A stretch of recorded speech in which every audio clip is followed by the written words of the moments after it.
Southeast Asia is a land of geographic division, mainland versus maritime, highlands versus lowlands, cultivated versus forested. These divisions can steer civilizations in wildly different directions, while predisposing them to different developments. An urban center with ample opportunity for trade will look distinct from a highland matchstick farming community. One such cultivated lowland was Thailand, a state notable for maintaining independence throughout the era of high colonialism. Upon European arrivals, the land was known as Siam, but due to the modern name of Thailand, and the fact that the 20th century saw the name change back and forth every few years, it can be helpful to stick with the modern term. Although a map of its modern borders are not representative of how the state originated in classical times. While nations today have fixed borders for the most part, classical Southeast Asia varied quite a bit. Polities rose from powerful centers, able to exert control over a periphery. Groups would pay tribute to the center in exchange for the protection of the larger state. These networks of smaller tributary communities on the periphery earned this structure the name of the mandala system. A powerful core had subjects in far-flung orbits. Payment flows in and force flows out. A blend of pragmatism and personal relationships held these mandalas together. However, the structure of these gave rise to a few issues. If an area were personally loyal to a leader but not the state in the abstract, then what happens when the leader dies? What happens when a village finds itself on the periphery of two centers who one day want different things? One more issue is that this approach to borders clashed with that of empires poking their noses into the region. Shortly after the Portuguese had parked themselves in Malacca, Europeans took an interest in trade with Thailand.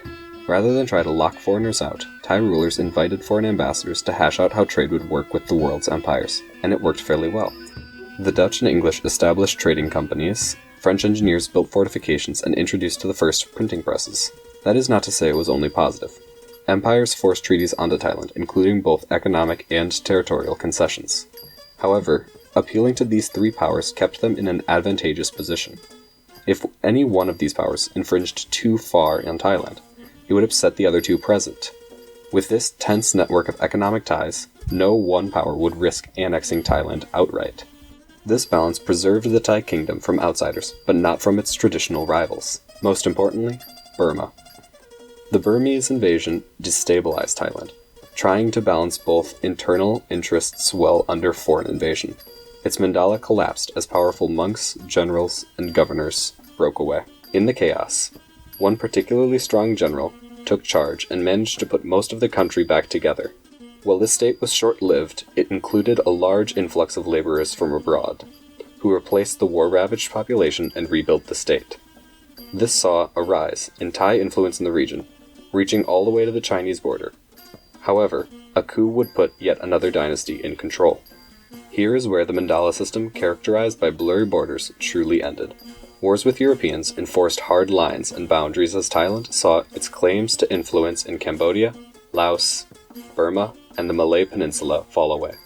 The kingdom was secure if territorially reduced, and treated as a buffer state between empires.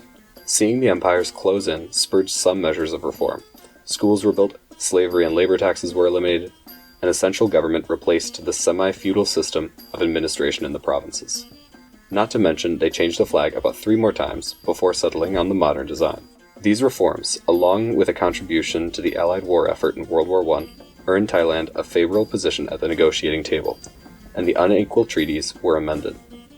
Now, they weren't entirely fair, but they were considerably better than the humiliating concessions imposed on China. Following the war, Thailand moved to imitate Japan in its rapid industrialization and building of a national identity. A coup in 1933 abolished absolute monarchy and started pushing to restore the land Thailand had lost to Westerners.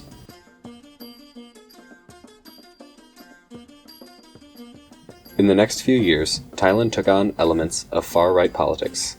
The military became the predominant force in politics, the media was censored, and an intense focus around pan-Thai nationalism developed. Aligning themselves with Japan had gone incredibly well, for a while. Thailand regained most of what had lost to Western powers, and they were riding a wave of domestic support, pitching themselves as anti-imperialist. The issue being that this wouldn't last forever. The Japanese presence in Southeast Asia, and more broadly everywhere, stressed their relationship with Thailand. They could see the writing on the wall. and how their main ally was on the ropes, leading to Thailand's occupation and disarming. A Thai diplomat from abroad returned to the country to lead it after the war, giving up Thailand's gains in the peace deals. The economic and political tolls of war forced empires out of the region. The following years saw the British withdrawal, the French lose control, the US give up the Philippines, and Indonesia split from the Netherlands. Thailand had its own political chaos in that time, but it was largely safe from ever falling under imperial control. While politics evolved around the world, Thailand had a line of capable rulers who managed to maintain sovereignty from Western empires by turning the country into an internationally recognized state.